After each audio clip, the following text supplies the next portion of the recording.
Hello, good morning. हम देखेंगे Bible का मत्ती रचित सुसमाचार। तो इसमें पहला अध्याय हम नहीं देखेंगे कि इसमें वंशावली है। इसका दूसरा अध्याय हम देखते हैं। और दूसरा अध्याय में बताता है कि किस प्रकार यीशु मसीह का जन्म हो चुका है।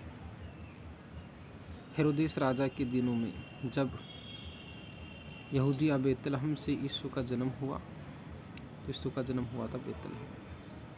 ये है यीशु का जन्म हुआ बेतलहम में जन्म हुआ। तो देखो, पूर्व से कई ज्योतिष यरूशलेम में आकर पूछने लगे कि यहूदियों का राजा है। शुरुआत में ज्योतिषियों ने कहा कि यहूदियों का राजा जिसका जन्म हुआ है कहाँ है, क्योंकि हमने पूर्व में उसका तारा देखा है और उसको प्रणाम करने आए।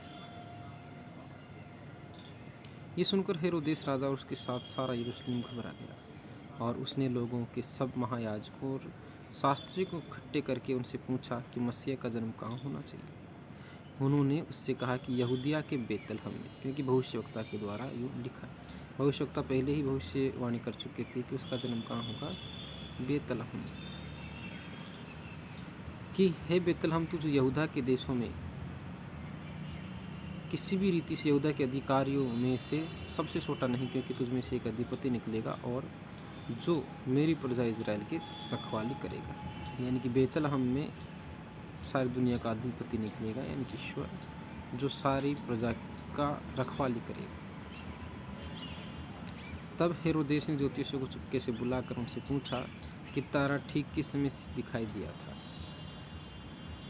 और उसने कहकर उन्हें बेतलहम भेजा कि जाकर उस बालक के विषय में ठीक ठीक मालूम करो, और जब वह मिल जाए तो मुझे समाचार दो, ताकि मैं भी आकर उसे प्रणाम करूं।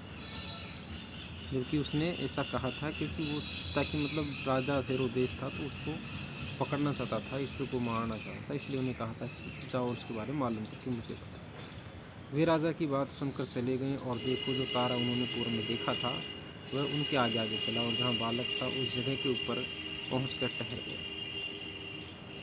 उस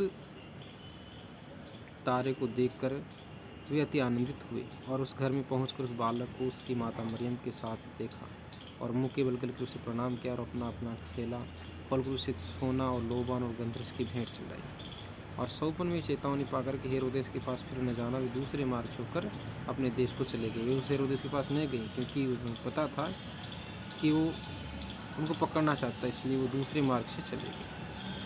उनके चले जाने के बाद देखो, प्रभु के एक दूत ने सौपन में यीशु को दिखाई देकर कहा, उठ, उस बालक को और उसकी माता को लेकर मिस्र के देश के भाग जा, और जब तक मैं तुझसे न कहूँ तब तक वहीं रहना, क्योंकि हेरोदेस इस बालक को ढूंढने पर है कि इसे मरवा।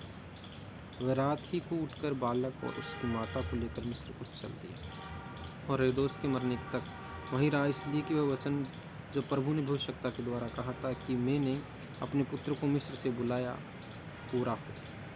जब हेरोदेस ने देखा कि ज्योतिषियों ने मेरे साथ ठट्टा किया है, तब क्रोध से भर गया और लोगों को भेजकर ज्योतिषियों से ठीक ठीक पूछे हुए समय के अनुसार बेतलहम और उसके आसपास के सब लोगों को जो 2 वर्ष के या उससे छोटे थे मरवा।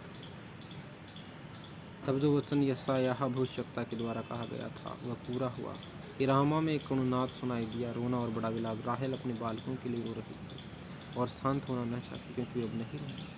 हेरोदेस के मरने के बाद देखो, प्रभु के दूत ने मिस्र में यूसुफ को स्वप्न में दिखाई देकर कहा कि उठ, बालक और उसकी माता को लेकर इजराइल के देश में चला जा, क्योंकि जो बालक के प्राण लेना चाहते थे वे मर गए। वह उठा और बालक और उसकी माता को साथ लेकर इजराइल के देश में आया। परंतु ये सुनकर कि अरखिलाउस अपने पिता हेरोदेस की जगह यहूदिया पर राज्य कर रहा है, वहाँ जाने से डरा और सौपन में चितौनी पाकर गलील देश में चला गया और नासरत नामक नगर में जा बसा, ताकि वह वचन पूरा हो जो भविष्यवक्ता के द्वारा कहा गया था कि वह नासरी कहलाएगा। इसलिए यीशु मसीह को नासरी भी कहा जाता है।